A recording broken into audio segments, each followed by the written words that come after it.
Welcome to the best of the Chris Vernon Show, presented by Direct Auto Insurance from the American Home Shield Studio inside FedEx Forum. To watch the live show daily at noon or on demand, head over to grindcitymedia.com or Grind City Media on YouTube. Now, let's take a look back at some of the best moments of the week.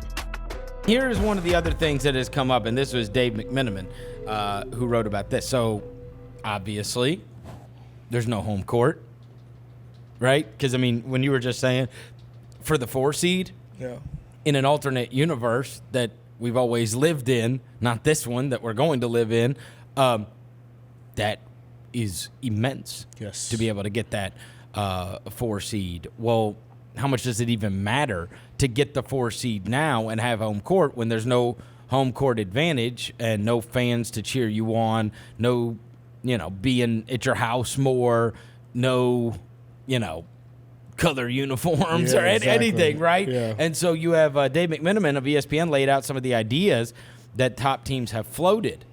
The higher seed team being allowed to designate one player to be able to be whistled for 7 fouls instead of 6 before fouling out. Boy, if we wouldn't use that for Jaren. Yeah. I mean, is Taylor giving it to Jaren or Dylan? I think it depends on who we're playing. It's Jaren. Yeah, I think it's Jaren. Does Justice have foul problems? We're going to find that out. Did he have foul problems in Miami? No, he doesn't. 7 fouls for Jaren Jackson. Well, I mean, we're not getting a home court advantage either way. Yeah. But that is one advantage we could really use. Yeah. Get Jaren 7 fouls. Yeah. I like that one. Yeah. Your best guy gets 7 fouls. But, well, you wonder, do you do it strategically, too? Like, in our case, it's without, I mean, one of our best players is in foul trouble all the time. So, what about for, another team? And they say, honestly, there, is a 0% chance LeBron James fouls out of a game. Yeah. Right? Yeah. I think has he ever fouled out? Maybe once. Okay. Yeah. Okay. So, do I use that for Dwight Howard? Do I? Yeah. You know what I'm saying? You can get the Pat Bev for the Clippers. Yeah, because he plays so aggressive. Yeah. Right. Like just out there just hack. So it's not just that you get to designate one guy, but what would be I like this. Do you have to designate it before the game? Yeah. Okay, because you don't get to do it when they get 6 fouls. Well, no, but that would be the thing with Jaren. If he knows he's got 7 fouls going into the game. No. Yeah, right. He knows that. That would mess him up a little bit. He's like, I got 4 to use, baby. We can use them all in the first half. Well, the other thing is, you don't get subbed out in the first quarter when you get your second one before the first media timeout. Right. Right? Exactly. But what if, for these other teams, it would be very funny when, the 7th foul is designated and then they don't. They don't use it on James Harden or Russell Westbrook. They give it to, PJ Tucker. Right? Yeah. Nobody's using it on their best players because when do best players ever foul out of games? It is rare. Very, very rare, right? Very rare. So that's one of them. We've got one of them, the higher seed team receiving an extra coaches challenge. Dude, no. Yeah, no, we don't need that. It's such a waste anyway. It is. It's and a our coach total didn't use waste. his. Never. Yeah, he never uses his. Has he ever hit the red button? Maybe hit it, I think, once or twice. Yeah, Yeah, once or twice. it's the challenge thing. No, I don't think a ton of coaches use it. I don't think a ton of coaches know how to use That's it. just not a great advantage. No. Nah. Getting an extra challenge. The higher seeded team being able to transport their actual hardwood home court from their home arenas to Orlando to try to preserve the feel of their home playing experience. I love that. Well, the problem is the court? Yeah, gonna take the whole court down there. well, that's fine. I Does mean, it make you feel at home? didn't they do that for Memphis Madness? Mike Miller's court came down here for the first Memphis Madness with Penny. I would say you need to bring the goals too. You got to bring the goals. You got to bring the goals. seats. You got to bring the goals from Staples Center. The Titan Tree. You got to bring the whole thing, the whole environment. You just can't bring the court. And I would say for the Clippers. I'm gonna tell you something. What about for the Clippers? Dude, the Clippers and the Lakers, do they have, is it just 2 basketball goals in Staples Center, or do they have 4? Do they each have their own goals? Goals. I bet the home team gets to have their family there. You know what I mean? Yeah. Make people play harder. No side chicks. No side chicks. Yeah, allowed. no. Yeah, actual family members. And the opposing, the lower seed side chick. has to create an incredible distraction. No. The side chick section. That's bad. That's bad for us. No, I know. Yeah. We'd have some trouble. I tell you this though. Look, all the plans are going to be determined, and they require a 2/3 vote of the owners. I like the 7 fouls. Yeah, I think that is an advantage. I do. I think how you're not going to be able to replicate home court advantage. No, you can't replicate home court advantage. I would say With no fans too. You can't do that. I mean, dude, 7 fouls is. One more than what you get, dude. I know, but it's like impossible to. Hey, one foul can virtually take you a almost long way. It's like virtually almost impossible to foul out in a 48-minute game anyway. Well, Like, who are you talking what about? are you- What team did do you you watch? cover? Well, yeah, we foul all the time, but Well, like what are we talking about then? other teams don't. But It's we're obviously- not going to be the one getting the extra fouls, so it don't matter for Have us. you seen Dylan Brooks play basketball? And you don't. But we're not going to get the extra fouls, so it doesn't matter for us, and we won't be getting it. And you don't pay attention to all of the other teams. You don't know who fouls out and who doesn't. No, I don't. No, but I would bet like the best players don't foul out. I think they would give it to like the henchmen of the team, like you said, the PJ Tuckers, the Pat Bevs of the world, Yeah, you the give it to Dwight them. Howards. Just to come out just hack. It's fine. I guess it's fine. Yeah, you want to pick because I mean, that's fine. That's You the gotta one give- I'll if you pick. got to give them something, give them something. I mean, I'll pick that. Maybe. What if you gave him the ball at the beginning of every quarter? That's not a bad idea. That's actually not. Yeah, because that one possession could mean something. Well, so if they lose a tip, they get it second, third, and fourth. No tip. Oh, no tip? Yeah. Just check up. You just get it. Start the game. Well, you're We're disgracing inbound. the game of basketball. It always starts with a jump tip. Good God. Bro, we're playing at Disney World. Good God. In front of no people. I don't know what you're talking about. This is no. Well, then you don't take it. You check it up top if that's what we're doing. I actually think that's a reasonable Check it one. up top. I think that's a reasonable Yeah, one. I could do that if you need an advantage. Yeah. Home court advantage. Like, how are we going to get some kind of advantage? You get the ball every time. You get the ball. That at least guaranteed. That's 2 extra possessions right off the bat you have to start the game. Yes. And a lot of games that come down to. Absolutely. Exactly. Absolutely. So you get the right. Like, I mean, it's nice to sometimes get the ball right out of halftime. Yeah. You know what I'm saying? Like, It there is- is no. You get the. And then when somebody's gone on a run and strikes 8-0 at the end of the third quarter, and they got all the momentum and they got the ball and whatever, and now all of a sudden that team gets the ball because it's accounting for their home court advantage. It is going to be funny to see like when the playoffs do start, and it's like the Lakers took game 1 and game 2 from the Grizzlies, but game 3 switches over to Court B at Disney World, and we've seen some crazy things happen on Court B. Yeah. And like It would be really funny if everybody transported. I mean, you want to talk about.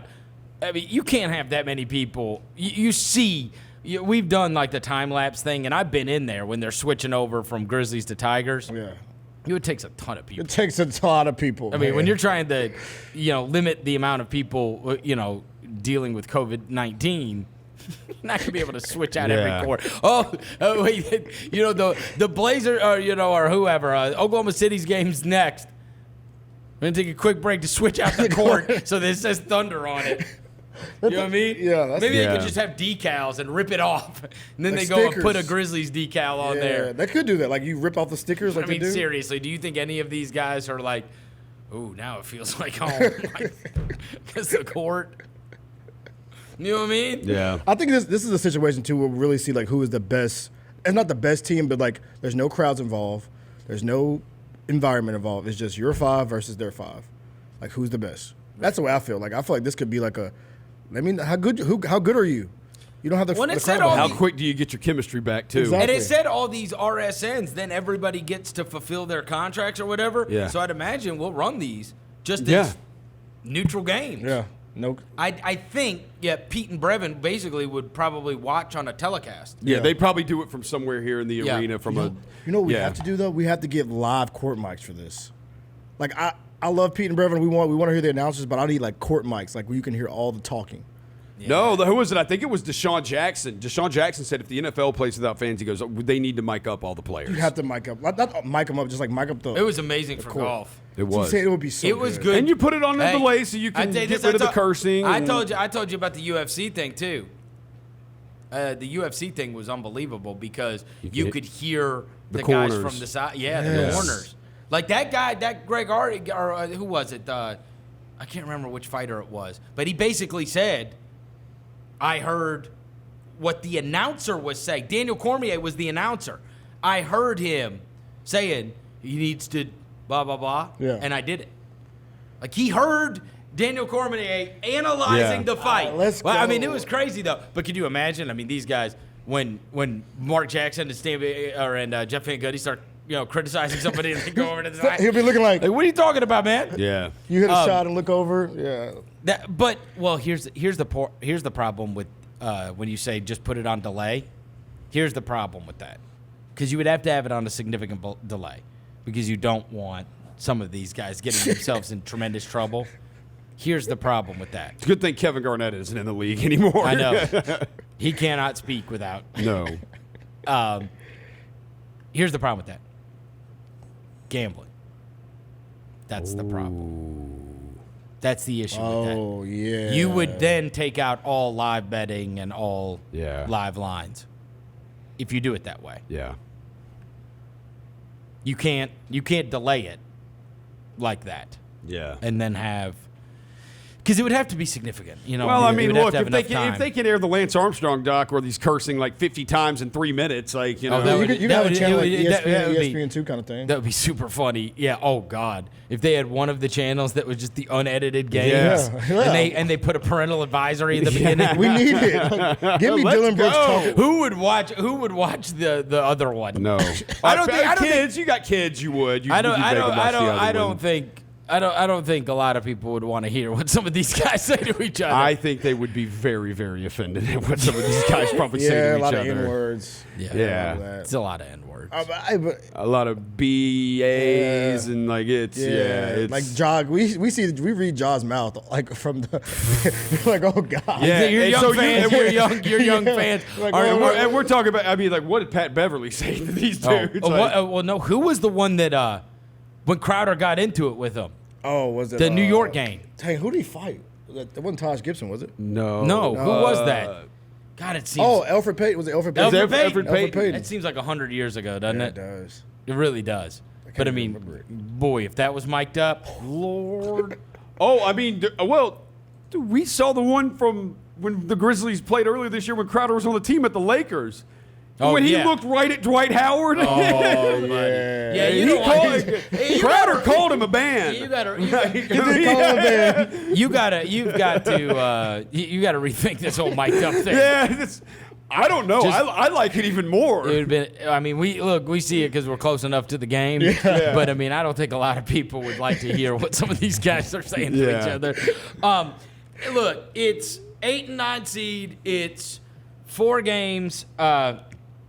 If they're within 4 games, they're going to play a play-in, which at that point, if we say, like, to me, at that point, you got to compete for it, and you just got to win 1 game. I do think that I think that this is ably accounting for the lead that they had, and I don't think you can sit around complaining about that. Now, again, we don't know what the 8 games are going to look like, but it can't look that much different. You know what I'm saying? Yeah. Like, there's a limit to you ain't playing anybody sorry. No. You can't. No, I mean, Wizards are the worst team there. Yeah, I mean, look, you could say, oh, well, you could play Orlando. Orlando, look, these teams, Orlando just beat the crap out of us. Yeah. And we lost to Sacramento. We lost to New Orleans. We lost to a lot of these teams. San Antonio. Yep. San Antonio put 140 on us. Yeah. Remember that? Yeah. We remember. They didn't miss a shot. No, there's nobody, even the worst teams that are involved in this. Yeah. They've got a computer that does this. So, I mean, they'll probably put the whatever in and it'll mix it all up. But what I'm saying is, even if you think like, oh man, like this could possibly be imbalanced. Yeah. Not fair, even with the 8 games. Yeah. Say if you're worried about the Pelicans because you think they're trying to get Zion in, whatever, right? Oh, I don't care what 8-team combination you make their schedule. they're not playing anybody Terrible. that's auto wins. So Yeah. I'm looking at their everybody's versus 500 above record. So you look at Portland's, they're 10-21. The Pelicans 9-27. Sacramento 9-21. Grizzlies 8-20. Yep. So those are the bottom. Dallas 10-16. Houston 15-11. So nobody's really good at, like, the top teams are good against the good teams. But like from like 7 to 12 Yep. is 9-27, 9-21. So it's gonna be a crapshoot. Oh, no, 'cause it has been. All I'm saying is, you like those teams that are behind that need to go 7-1 Yeah. to overtake you if you go 3-5. There's less chance. Like yeah. there is no evidence to suggest that those teams behind you are much better against these good teams Yeah. either. And there's no way everybody you're playing outside of maybe a game that they schedule you, like, I don't know. If they gave them 2 Washington games, that would be stupid, right? Like, come on. What are we doing? What if they just play Yeah. Washington 8 times? The Pelicans, like, Like, come on, bro. I mean, they could. They have them on their schedule twice left in the season. So I mean, they've gosh. scheduled. No, to play I'm saying them like they twice. just and then they who's right above them? Orlando. Yeah. So the 8 Pelicans games. They also have Orlando on their schedule left too. Hey. So they play 2 Washington, 2 Orlando, 2 Brooklyn. and Phoenix. Two Phoenix. Yeah. Phoenix, bring him in, fly him in for a game. And fly back that, home. all right, at that point, we're like, okay, dude. Yeah. Like You know what? you're just trying to get Zion in this Yes. thing. Looking at the playoff picture within like the teams that are already dead set and aren't going to have to play for a playoff, dude, Philly and Indiana are tied, and Indiana has that, I guess, 5 seed by a tiebreaker or something. If that flip flop, dude, you get Miami and Philly in the first round, and Jimmy Butler going Man, against what? Philly. That's a series I would pay for. I mean, even as it stays right now, you get Philly and Boston in the first round, so know. which would be great too. But Yeah. dude, seeing Jimmy Butler The against seeds, former yeah, team in the that's first what round, gets like, lost in that's- this. The seeds don't matter for home court, but the seeds Yeah. absolutely matter. for matchup. But Storylines. how about this? You know who the hell doesn't want Philly, Miami first round? You know who doesn't want that? Milwaukee. Milwaukee. They don't Yeah. want them problems, bro. Milwaukee don't want them problems. Yeah. Because there's no good option. Yeah. Yeah. And you're That's- catching that team in the second round. It's totally possible that one of those teams playoff basketball is different. It and is. And they got some rugged guys on those teams. And obviously with Philly, they're just so damn big. Yeah. So they can just throw 1,000,000 people at Giannis. It will also be it's going to be playoff basketball with no fans, which is, let's say, like we've seen plenty of regular season games, summer league games where there ain't a ton of fans and you really don't even notice the crowd until maybe the fourth quarter. Playoff games, you notice the fans the entire time because it is a different environment because they're always sold out arenas. That is going to be strange having playoff games. And without them. here's my opinion when I think about this. So whatever my opinion was on all of these different teams going into this, I will say now, because of the circumstances, because they are playing in an arena with absolutely no people, bet on Kawhi. Oh, yeah. Because he loves this. Board man gets paid. Just hooping, man. He couldn't care less. Oh, no. LeBron was like, I don't want to play if there's not fans. Yeah. Kawhi is like, I don't I care. would give anything if there weren't fans. And in there's fact, like- I wish there was nobody here. I wish there were no cameras here. Yeah, Kawhi. He is built for this. Yeah. Okay, so when does Holly Whitfield decide I'm going to be an author? When Holly Whitfield was about 5 years old, she was like, I want to write a book. Oh, is that right? Yeah, I've wanted to do this since I was a tiny child. This has been like a dream of mine, like a life goal. I mean, I loved books when I was a kid, a little nerdy kid, Right. stacking up my books in the corner, reading them, you know. And I said, I love this so much, I want to write one myself. And so how does this come about? Secret Memphis. So obviously people follow I Love Memphis and have for several years. So I had a publishing company approach me. I've had several publishing companies approach me and ask me to write a book about Memphis. And as much as I have been dying to do this my whole life, I had to wait till the right thing came along. So I actually said no to a couple people before I did this. What they But want you to write about? It's mostly historical kind of stuff and a lot of stuff that would involve me sitting in the library for a really long time looking through slides. And I'm more of a storyteller. I'm more of like, what's happening? Yeah, I love history. We talk about a lot of history in Secret Memphis, but I'm also like, what's happening now? Right. What kind of history can we experience today, right now? So when the opportunity from Reedy Press is the name of the company, they're based in St. Louis, but they work with authors in cities, and they love my blog. And so when they reached out to me last January, seems like 10 years ago, but they had this great idea for their Secret Memphis, and now they've done other cities. Secret, Philadelphia, Secret there's Nashville. a series. There's a series. Okay. But Memphis wasn't represented, and that made me mad. Gotcha. And so then I said, okay, this is the perfect fit. I have a lot of stories to tell, I have a lot of secrets that people are always surprised when I talk to them in person to learn. So let me tell these stories. Let me write this book. Let Memphis be represented in this series. Now, is this through research you had done or talking to different people, or because of the blog and because of you have this awareness of so many of these hidden / secret places that people may not know exist? How did you know about them, and how many did you have to come up with? Right. Well, it's kind of all three things Okay. that you just said. So I had an awareness of things. One of the stories I want to tell y'all is something I had an awareness of. I'd sort of read about, but I hadn't dug into yet to fully understand the story behind everything. The book is kind of a mix of places that maybe you haven't heard of or you haven't heard of at all, and a mix of places that you definitely have heard of, but you don't really know the story behind. Right. So I had an awareness from the blog, but then as I wrote the book, I had to do a whole lot more research. Right. I mean, going really deep into it, which, again, nerdy person over here, so that was fun for me. All right, so let me hear about them. The ones that you, as the author, you think best highlight kind of what the book is about when people flip through it. Okay, so I've got two stories. Okay. I'll make them snappy, but I have two different ones. They're completely different from each other. There's about 100 secrets in this book. So I think these two show sort of one side of Memphis, the other side of Memphis. I don't shy away from sad stories in the book, but there's also some really fun ones. Okay, story number one is about First Baptist Church on Beale Street. We all know about Beale Street, Wet Willie's, all that, but do you know if you keep walking past the clubs and bars, there's that beautiful ivory-colored, Gothic-inspired church at the end of the street. Yep. So that church is actually the first black church built in the South by freed slaves in the 1860s.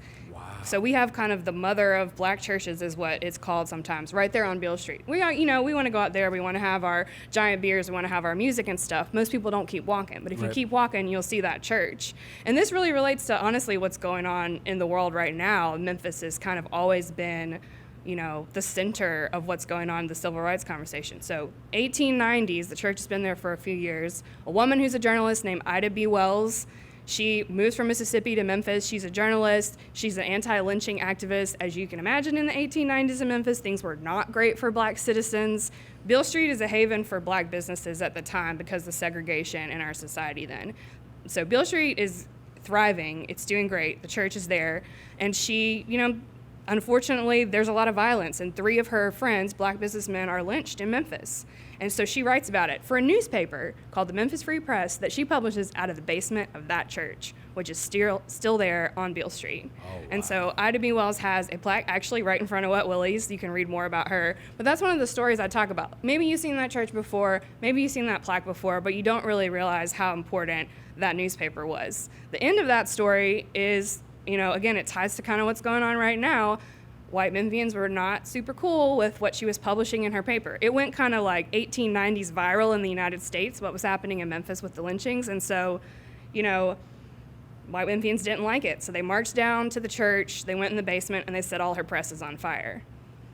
It kind of has a sort of happy ending, though, because Miss Wells moved to Chicago. She was one of the founding members of the NAACP. She did a ton of work for anti-lynching activism in the United States, and that all started on Beale Street in Memphis. Wow. So that's my one story, yeah.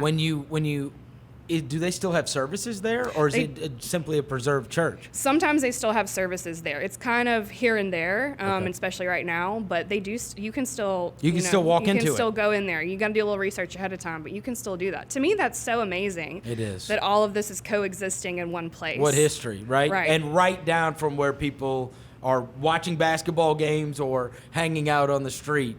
right down there. There's They just have no this idea. incredible history. You know, in fact, Roser knows when we worked at 730, they gave us these parking passes, and I used to go downtown, and I used to when I was in my young 20s, there was a place at the end of the street called Have a Nice Day Cafe, and there was and the New Daisy was always having concerts there and whatever else. And right down past the New Daisy, if you go back to the left, there's now like a police station there, I believe. But our parking was back there, and there is a little house, the Handy House. Yeah.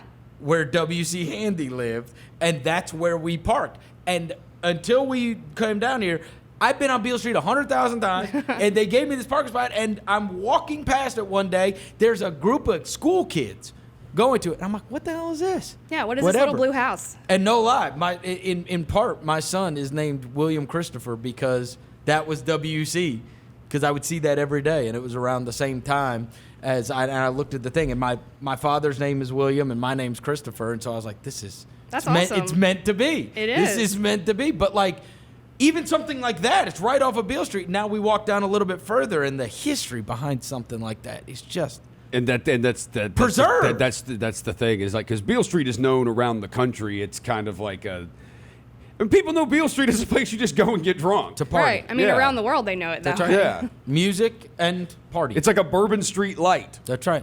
That is a good way to describe it. I think that's true. And so, how did you find out about this place? Was it just out of curiosity? Did somebody mention it to you? Had you noticed it? I definitely noticed it, and I was definitely aware of Ida B. Wells and, her incredible impact on journalism. But I guess it's kind of like over 7 or 8 years, actually like 10 years now, writing about Memphis, whether it's for the Commercial Appeal or for I Love Memphis. I sort of pick up on things, but maybe I didn't know the full story. So I actually can't tell you where I originally Did the Memphis Free Press that. end then? When those guys went and damaged everything in the basement, that was the end of the paper? Yeah, I mean, they threatened her life as well, and it was, wasn't good. It wasn't a good scene. It wasn't a good scene for any of Black Memphians at that time. And so, she moved on to Chicago. She had a family. She did amazing work, and I just didn't really realize how important Memphis was to her story until I really dug into this book. All right, what was the other one? Okay, this is totally switching gears. Yeah, switching gears. Okay, this is a weird one. This is something they've covered it in the past. Like Memphis Flyer, we'll talk about it once a year or so. And I'd always seen it and heard the headline, which is the fun part. The Sex Pistols Taco Bell. I don't know if y'all know about the Sex Pistols Taco Bell. No. Okay. All right. So Sex Pistols Taco Bell, Sex Pistols were a British punk band in the late 70s. And they only played 6 shows in the United States ever. Really? Yes. And the second of those shows was in Memphis on Union Avenue on the site of the Taco Bell. No! Across the street from, the cupboard. I've been there 1,000 times! No idea how many times I've been to that Taco Bell. Right. Especially on the way home from games. It's open. Yeah. Or the way home from downtown. So when you're in line there at 1 a.m. getting your gordita, What was whatever crunch, you got to think about this story. So, 1 a.m. totally, you have not had anything to drink. Wait, what was there? Okay, so it was the 19th Century Club that's next to it, that fancy building with the columns. I thought that was a bank. Right. Or It's something. kind of, there's a bank there. Wasn't it a restaurant Yeah, recently? It It's was. a restaurant now. Well, there was Okay. another building very similar to that building next to it called the Taliesin Ballroom. Okay. It had had its heyday in the 50s and 60s where debutantes did their thing or whatever. But by 1978, it was busted. It was falling down. When I think about it, I think about the old high tone, maybe kind of that vibe, that divey vibe. So when the Sex Pistols came through the United States, they wanted to play in Tupelo, but they couldn't get a venue because they were really against playing in big cities. But the next best thing was Memphis. Was the Tupelo thing because of Elvis? Man, You do wonder. I mean, Right. Why? I mean, have you ever heard of a band coming and being like, "Hey, I want to go play in Tupelo"? these guys, Yeah, they're the know. first punk rockers, basically. They're anti-establishment. That's They don't right. want to play the big places. That's right. But they end up in Memphis. They say, no, we're not playing the Coliseum. We're going to play this busted, old, scraggly ballroom called the Taliesin Ballroom. Great, we're coming. Okay, so people in Memphis are very, very curious and very, very concerned. You can just imagine the climate in 1978. The punks are coming through. Were they a huge deal then? They were growing, like they were burgeoning. And a lot of people in Memphis considered their show, 1978, to be like the start of kind of the Memphis punk scene, which, spoiler alert, we had a punk scene in Memphis. Have a punk scene in Memphis. You've heard the Antenna Club. Yep. So this is kind of the start of that.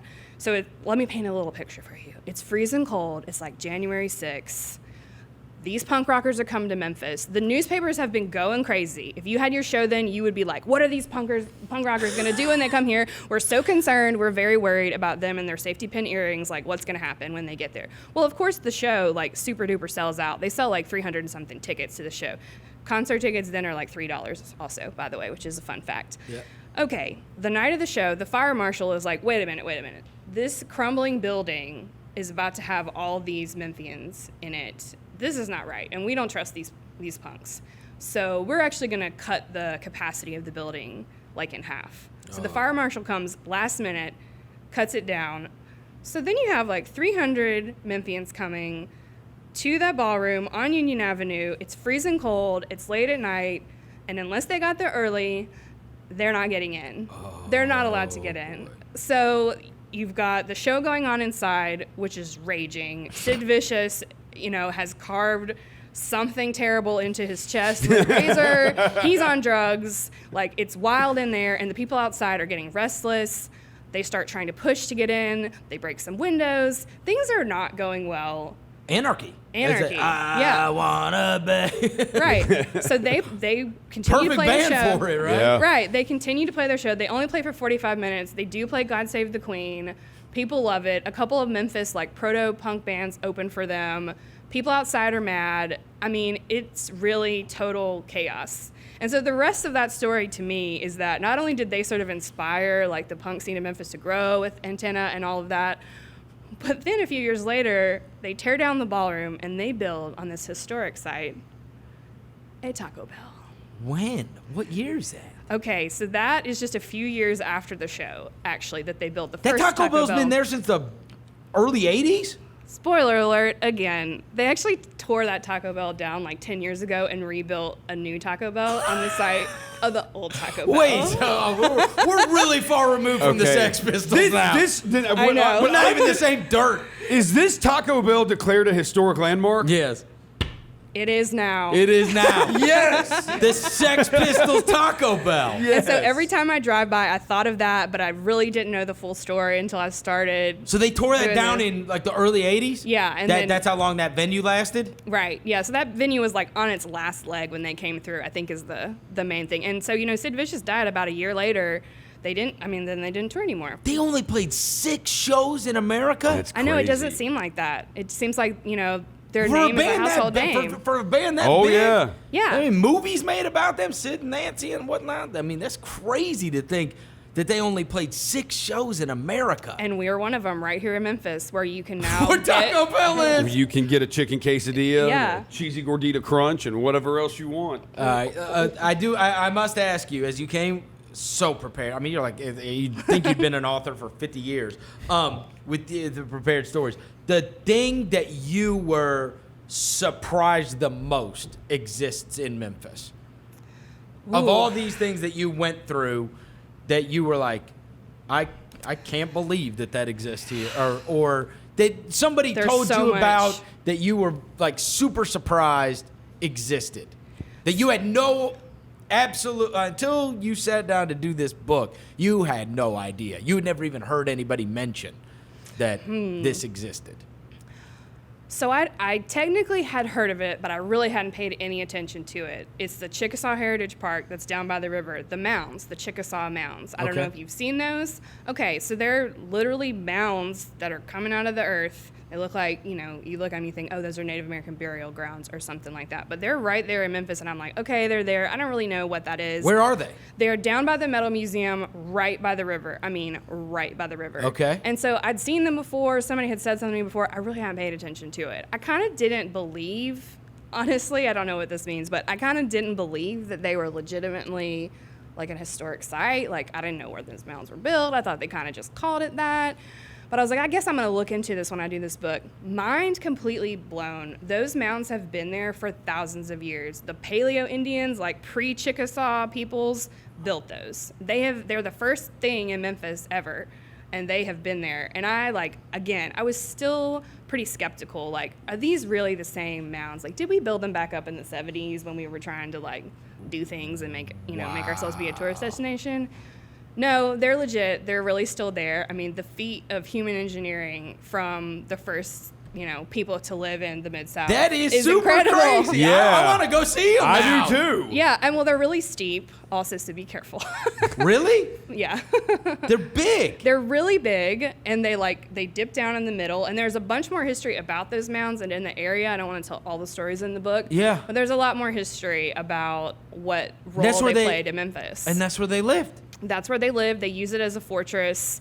You read these historical plaques and it's like, oh, they use it as a fortress for Chief Chiska. And I'm like, yeah, sure, Chief Chiska. That sounds real. But I actually went back and did the research and went all the way back to books published in the early 1600s. I'm here on my Google Reader, just totally going crazy reading these books that are talking about second-hand, first-hand accounts of that happening. So That's it's crazy. it's really wild, and it's a beautiful view of the river. So like Outside of Sex Pistols Taco Bell, I must ask you: is there any food yes, in here? There's food in there. That's what I want to hear about. I want to hear about the secret food that I don't know about. The name of the book is Secret Memphis.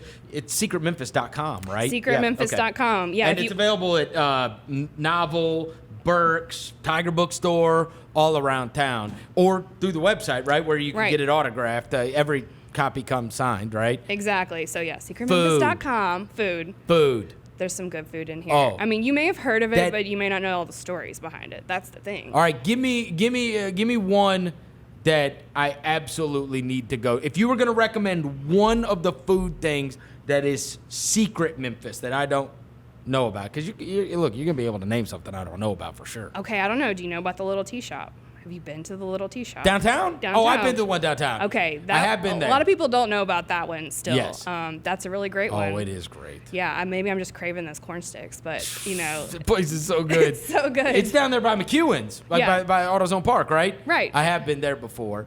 Give me one more. Okay. Have you been to the Four-Way in South Memphis, in Soulsville? It is one of the few. How many times have we talked about this? And we used to talk about it with Harrington. Yeah. Where we always would say we have to plan a day to go. Did you go? No, we have not been. It hasn't. So then you don't really know. If you insane haven't amount been. of history, right? Right. It's amazing. I mean, the civil rights history, and then just the history of the people there, and how they've kept it going for so long, and also it's just friggin' delicious. It's where all the leaders would go when they came into town. Right, and all kind of famous people who come through now will find their way there. Yes. So it's happening now. History's happening now. I know. We need to.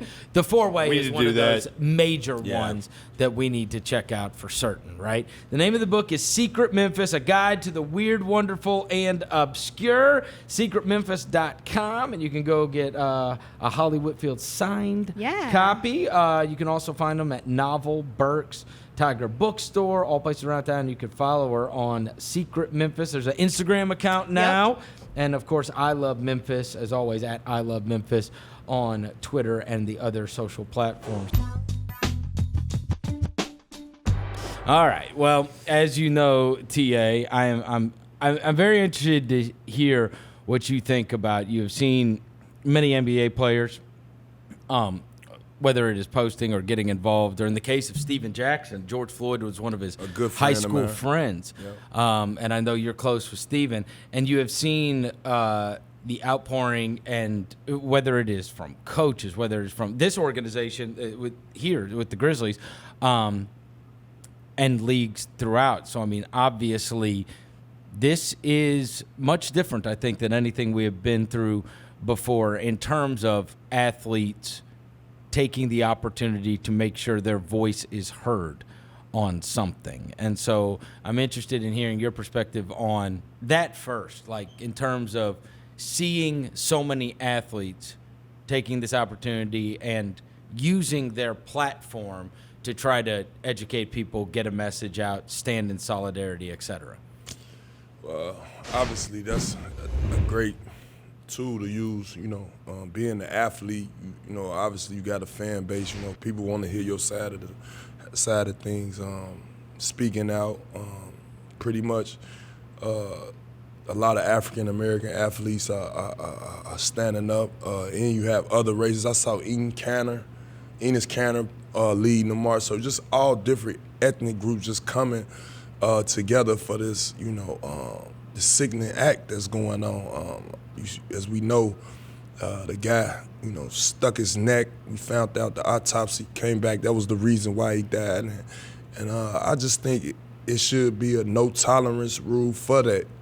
Personally, he did it with a smirk, almost like a smirk on his face. So he purposely done it, and it got to be a greater penalty for the.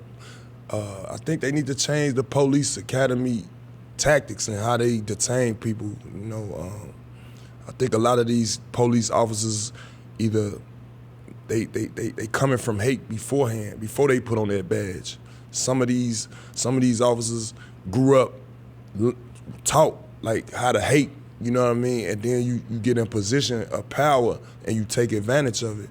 I think the law should have a no tolerance. If you kill a person under that act, how you gotta detain a person, and you kill him off the rip, he should get 20, 30 years.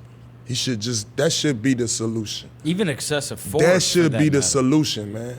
Half of these police officers get on these forces, be scared. They probably used to get bullied as kids, and then they get this opportunity. You never know.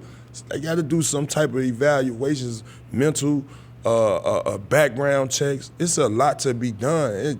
And yeah, we could speak on it, but the actual root of it is what they doing in these police academies, what they telling them. Are they scared? Because we know they life in jeopardy every day before this. You get what I'm saying?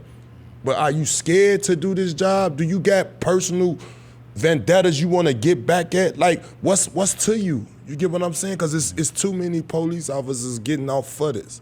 And it's starting to be a pandemic. Mm-hmm. You get what I'm saying? And it hurt, and especially for my homeboy Steven Jackson, for him to actually know George. I just think like he the right person to lead this race for justice. And those cops, man, like I don't feel no remorse for those guys. I think they should spend at least 25 to 30 years of their life behind prison from this. And I like the fact, you know, everybody's standing up and talking, but it's an unfortunate situation for the world. For me personally, it's been a whole rough 2020 for myself. I lost my auntie, my uncle. Then you looking on at the world and seeing what's going on with the Kobe situation, George Floyd. I mean, it's a tough year, man, for everybody but myself personally. I'm fighting through it. I'm trying to, you know, do the best as I can and just trying to, like, figure out the root of why is this happening. Is it hate? Is it racism? Like, we gonna say racism, but like some of these cops got mental issues. Some of these cops, like it's something in their background. Somebody done something to them to make them be that way. Cause you can't tell me if I ain't never known police. I'm just saying if you a police, you mean to tell me you will hire a guy who coming in to get a job and he telling you flat off the rip he's racist. He's flat off the rip. Like, you telling me you hiring these guys? What's going on? Because it's some tricky going on. And these police officers use that force to a point where they just taking advantage of their power, man. And I just think it should be stopped at some point. But this will be the turning point for that. After we see these guys convicted, we done saw Zimmerman get off, you know, Trayvon Martin, so many guys been, the guy in New York, the big guy, I forgot his name, you know who I'm talking about. Eric. They put the force on him. Mm-hmm. Like, man, they gotta change the police academy tactics in detaining people. Like, once you see you got force over a guy and you put them cuffs, I don't know if you ever been arrested, but I've been arrested. I know how those handcuffs feel. Once you get them locked behind my back, you might as well just hold my arm from there, because I can't do nothing from that. Why would you have to put your neck, why would you have to do any of that extra stuff once you put, you get what I'm saying? And I don't see that, why that force is always pushed on our kind, and we stuck right here and don't know what to say. I'm scared of the police, honestly, Chris Vernon. Me personally, I'm so scared of the police. I'm talking about even getting pulled over. I ride a Rolls Royce car. I'm scared to get pulled over in my European car. Just because all the cop got to say is, oh, he reached for something. Oh, he moved. And then it's state word against mine. And don't let me have a bad background. Oh, then the media gonna really kill. You get what I'm saying? Oh man, it's real. It's really real. It's really real. I'm talking about, I don't want no smoke with the officer, but my voice, if I could say anything, man, I want to see what's going on behind in that police academy. What are they saying in these meetings before they send them guys out in them squad cars? Like we all got common sense. Like, come on, we all, I mean, we've been in situations where we seen bullies. You get what I'm saying? And that's what these guys feel like, bullies and murderers. That's the stain on the police officers right now. You know what I mean? Everybody got these stereotypes on people, but I don't think there's no stereotype on them no more. I think this is what it is. Like, they telling people, if you have to kill somebody, kill them. If they don't, like, that's what it's looking like, if I could say the words. Like, but it's like the police officers telling them, if you forced to have to kill somebody, we gonna let you get away with it. And that's what it's been looking like. And if anybody bagged a different on what I'm saying, we could speak about it, but they have a union and I think that there is a feeling that their union will protect them, right? And then this gets into a whole nother convoluted mess because you have then these why are the politicians and the mayor's office and all these people, why are they not harder on the police? Well, because then they go up against the union, and guess what? They want them and all their people protected. You know what I'm saying? Yeah, like but our people dying. Right. Like, our people dying. Like, here it is, a man said he couldn't breathe. Yo, I can't breathe. What you think, I'm lying? What you think, I'm playing? You got my arms behind my back, your knee in my neck, and you telling me, so what, I supposed to just hold my breath until you get tired of pulling your neck off me? I mean, your knee off my neck? Like, come on, bro. That's man, he wanted to murder him. Like, and if not murder, he wanted to hurt him real bad, severely hurt him. You get what I'm saying? And how when there's a video out there that we all see, how is this guy not behind a jail cell? I do wonder, does all of if they were swift they put that guy in a jail cell that night, that cop, I mean, then it would send a message, this isn't right. But instead, 3 days later, you know, when they arrest him, it's like, what the hell is going on here? And it's so scary for guys, and he was a tall guy too, you know what I mean? Tall, black guy. And I say that because I be a lot of places, and, you know, a lot of cats, you know, run up on me like, you look like Tony Allen, you look like Tony Allen. And I done been places where I done tried to get in places, and police officers would be like, hold on. And then somebody would come tell them like, yo, it's Tony Allen, you gotta, get what I'm saying? And it'll be just that cop trying to be that aggressive. It scares me. Because all it takes for just a cop like that who don't know who I am and put me in that George Floyd situation. You get what I'm saying? That wouldn't make it so scary now. Right. That wouldn't make it so, that could have been anybody.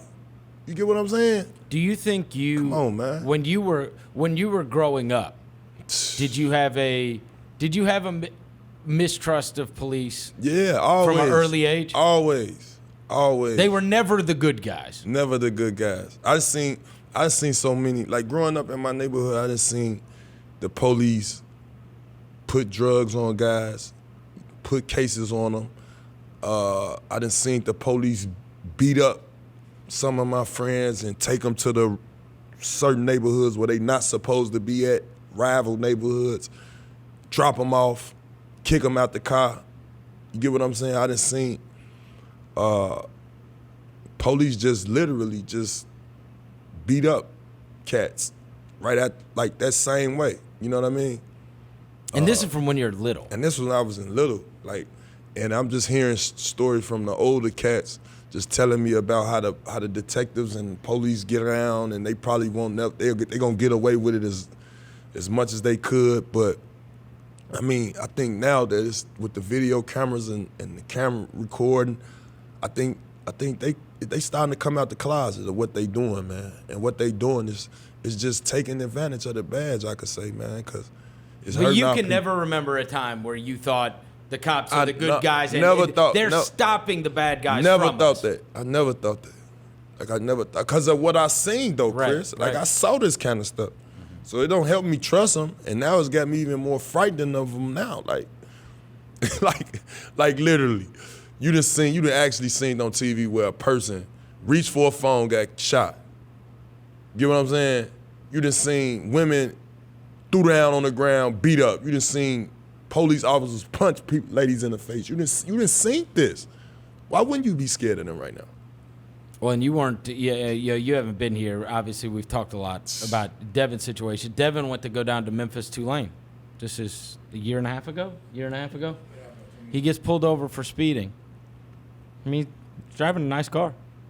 Cop walks straight up, starts screaming at him. Why are you driving so fast? Puts a pistol in his face. Gets him out of the car. Devin puts him out of the car. He's shaken to death. You know? And see, that's and what Devin I'm didn't have saying. some kind of And that's what I'm Devin saying. didn't grow up with some kind of incredible mistrust of the police, right? But the second that's all happening, he's thinking to himself, I've seen this on the internet. It's me now. You know what I mean? And now it's again, scary as hell, it's his man. Like, word versus some Bodunk, Louisiana cop. You know, as to what's going to happen. It's scary, man. It's scary. Like You I know? say, man, it's been a tough. So year I mean, for me. I think people don't. I think there's a lot of people that roll their eyes or dismiss it. But like, I don't know how many times we can have people on that are, you know, like you, that are willing to be just open and honest about this and how you feel. And I don't know how anybody with a sound mind can dismiss what is a true fear. I mean, you just said you drive a Rolls Royce. If a cop doesn't know you're Tony Allen, That's what I'm trying to tell you. How did he get this car? And he gon' listen. I'm gonna tell you what's gonna happen. It happened to me before already though.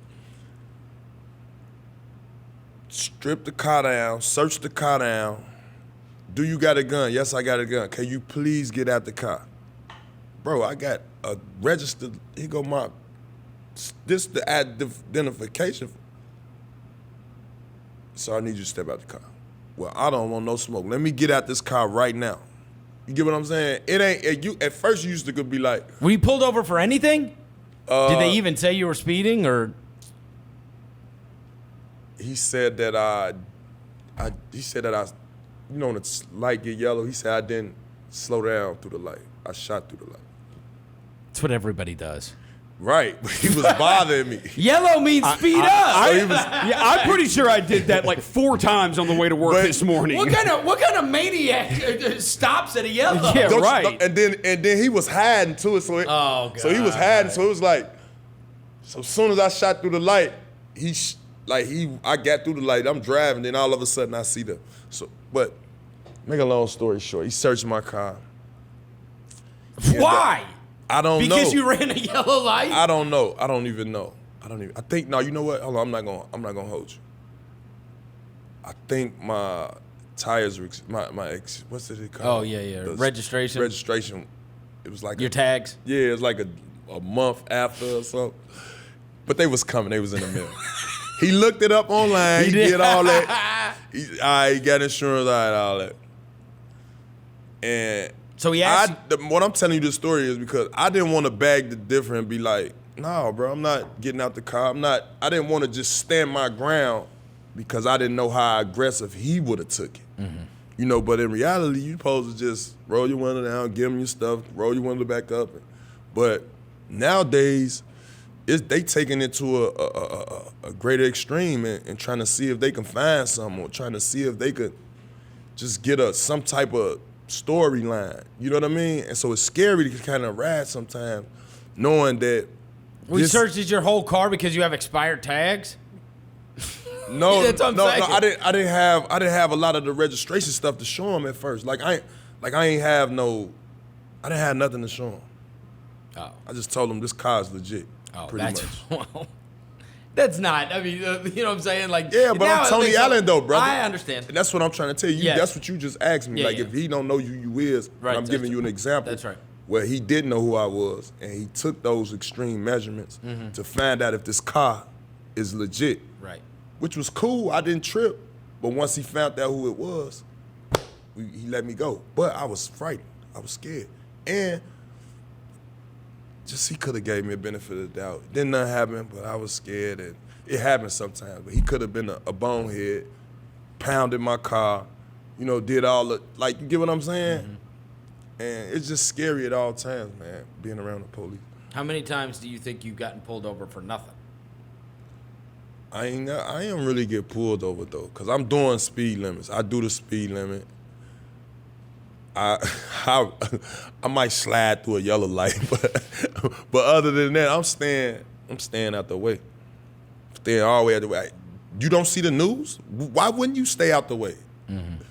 Even that situation scared me. Like, yo, I'm telling them, like, yo, this car's official, it's legit. You know what I mean?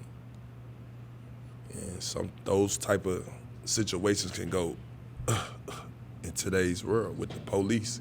I mean, the point is, you're scared when Period. when the lights come on. Period. If you left here, it's the middle of the friggin' day. If you left you here wanna- and you wanna know- you saw police lights behind you, you would be terrified. And if they pull me over, you know what I'm doing?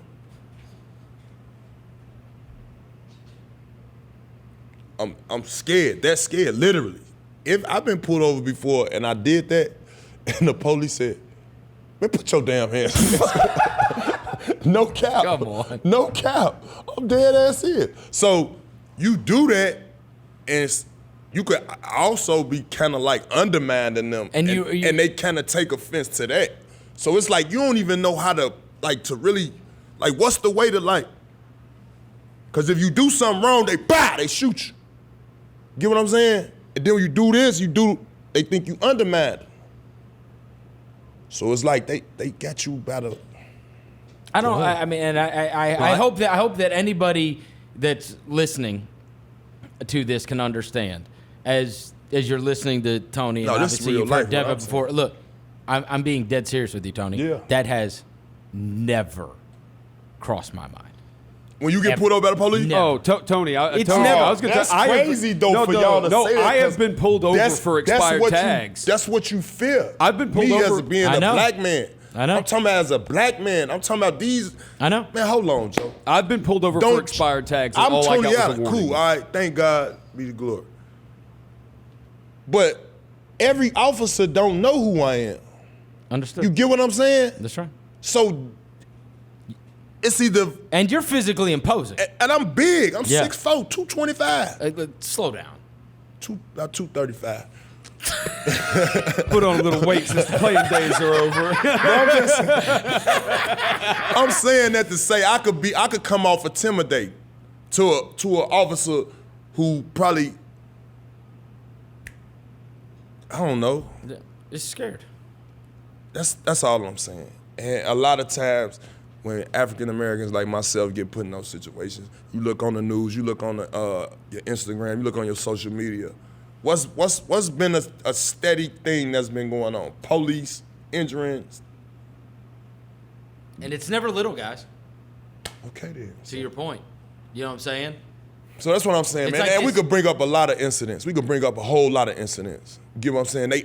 We could just go to YouTube and just type in police shoots, police beats, and it's a gang of videos gonna come up. And I guarantee you, a lot of those videos, majority of those videos, if not most of them, they are African American people, man. So I don't know if y'all see it like that, but No, I just This I just what's been I going just on. told you it's the difference between you and me leaving work today And I don't understand how. I would hope that everybody that's white, I think, is probably nodding their head. If I see lights in For my what? No, I'm saying Why? That's not happening. It's on the news. No, nodding their head at what I'm saying, which is my fear if I see lights is that I'm going to get a ticket. Your fear is that, and Devin's fear is that you're going to have a confrontation. Man, I might say the wrong thing, get thrown hand, cause I could. Man, it's just so many bad incidents from me growing up. You know what I'm saying? Seeing things happen and being involved. So it's like, I'm not finna be here for standing up for no police that I know for a fact nobody has like took justice to the highest power and said, you know what? These people should get charged like regular people with guns and regular people that use force to try to hurt. It's a crime. Let's act on it. And I think you won't. If that case would have just got put right to the front line, all right, he got to get charged. This is murder. Let's start this case up right now. It's time to fight it.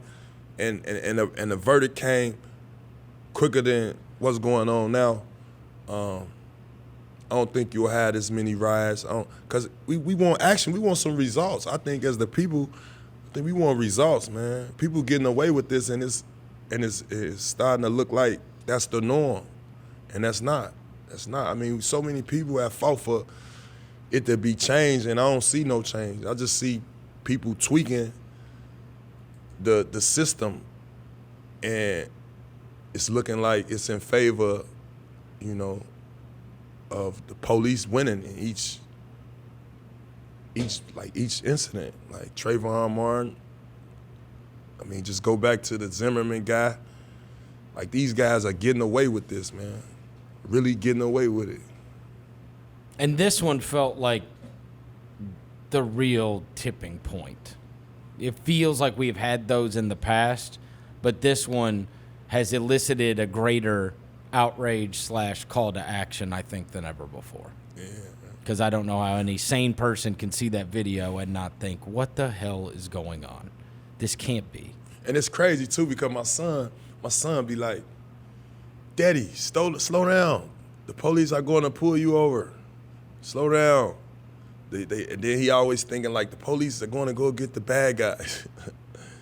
And it's like, dang, I can't even explain to my son right now. Like, how old is he? 5. Like, I can't even explain. I don't even want to turn on the news and show it to him, because, like, in his eye, he think the police are good guys. No, mine's 10. You get what I'm saying? He like, yo, be careful. The police don't want you. Like, be cool, son. That's right. Like, it's not even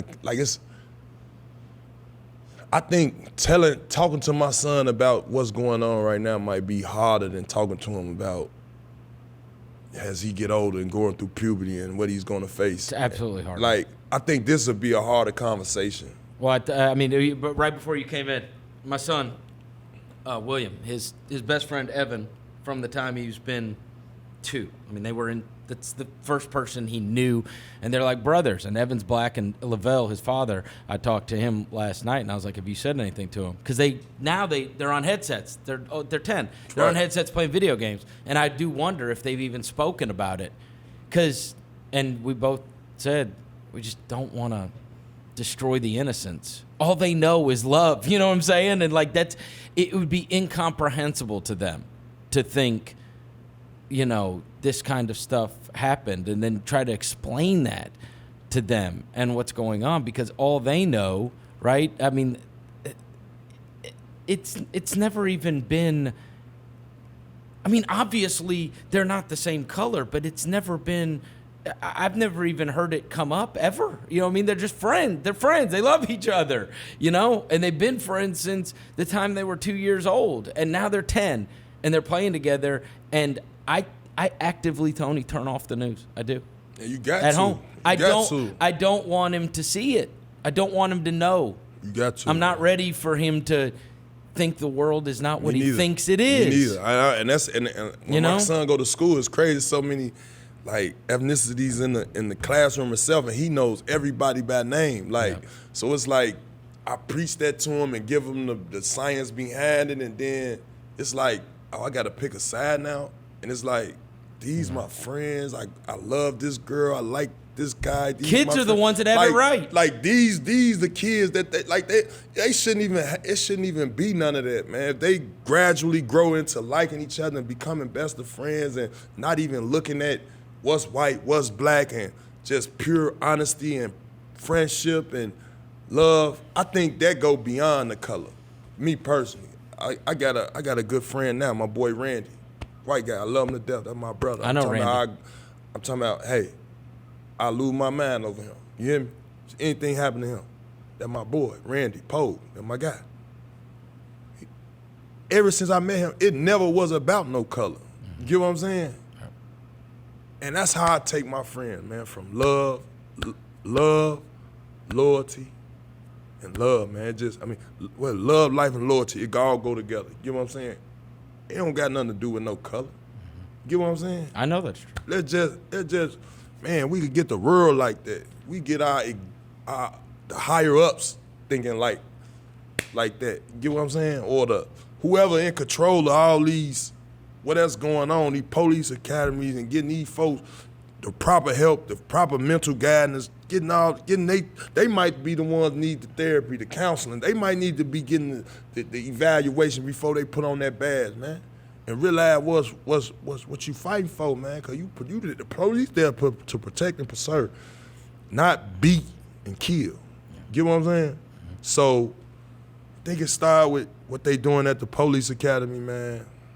I hate that, we have to explain this to our youth. Well, because here, Tony, you see this too, right? It's tough, you see this. You see this with Fresh. I see this with my kids, and you wonder. We know we're around kids every day, and we know the way they think about the world and what they believe to be true and what they know, and the way they interact with others. And I can't tell you how many times I sit there and I say, "What happens? What happens?" And that's what I'm not ready for. Like, why? Why? It's somewhere along the way, these kids, all these adults that we see, they were all little kids one day that they knew love, and they didn't think of each other differently, and they didn't treat each other differently, and somewhere along the way, it's like that innocence is lost, and that's what. But I wish he could stay 10 forever. You know what I mean? Like, there's so much love in their heart, and there's so much want to do good and want to do right, and there is a right and there is a wrong that he understands, and just caring about everybody. That is what a kid has that gets lost. It is.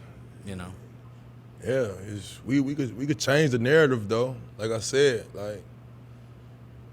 just put the right people in the uniform,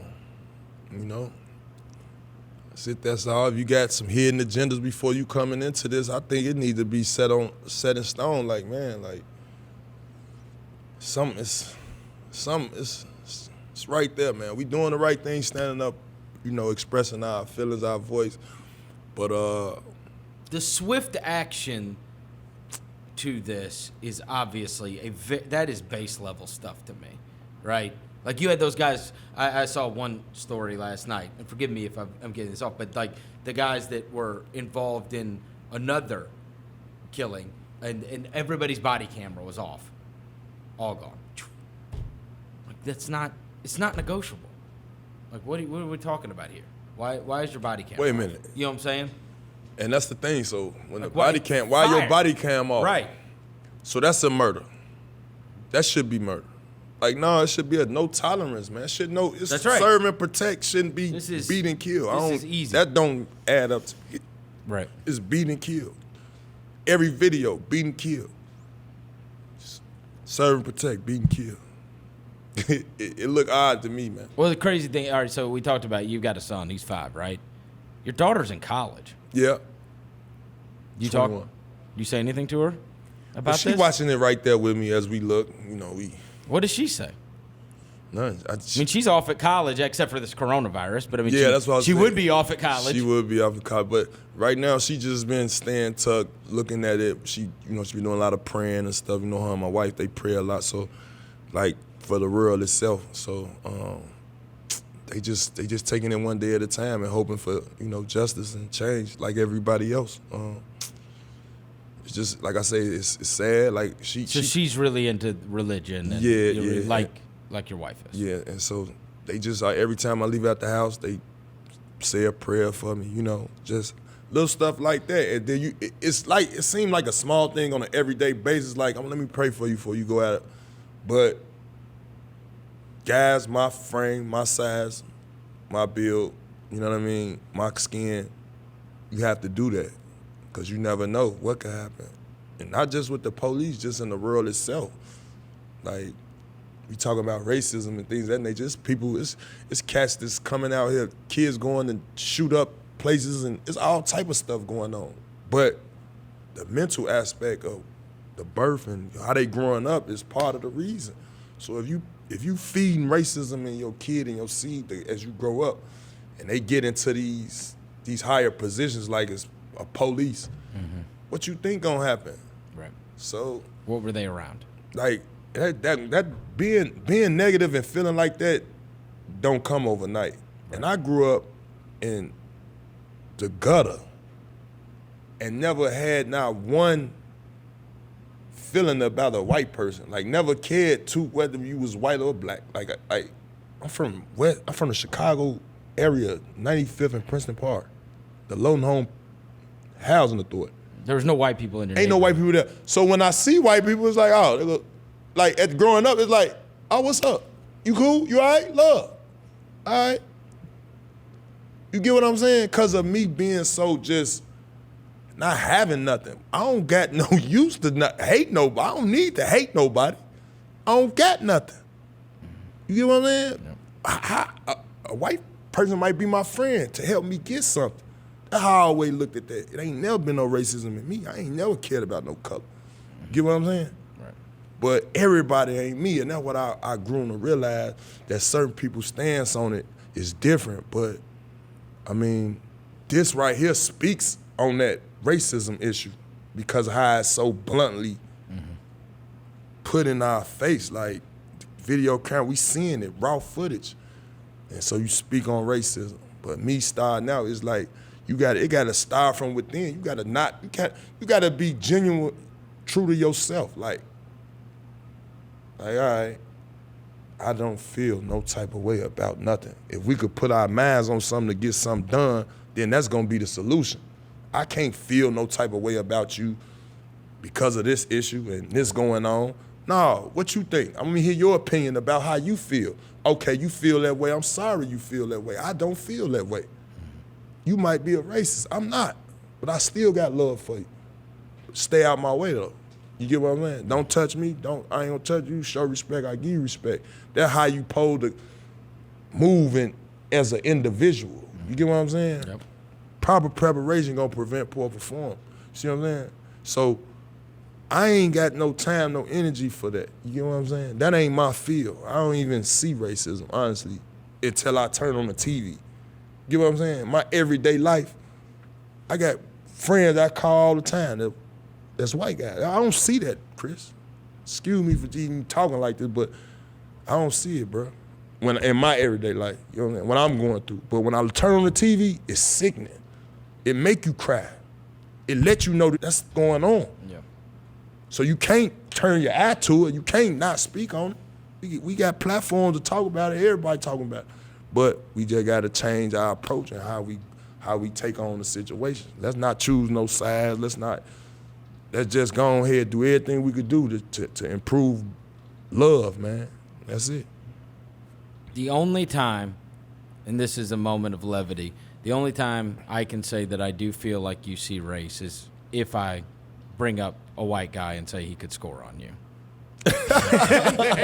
And then all of a sudden it does become about race. Yo, son. So I gotta take off my glasses. Son, I was giving you my political stance. I know. But I have never, there's not one white guy I've ever brought up. Oh, man, he got me sweating, bro. That your answer has not been. He got me sweating, bro. Never get a bucket on me. And I ain't racist. But they ain't getting no buckets on me. I hate to say it, but I can't name the last guy. They got a bucket on me, man. Oh, he's silly, man. Man, you're silly, man. You got me sweat, bro. This dude sitting there, impassioned, beautiful speech. I don't see race.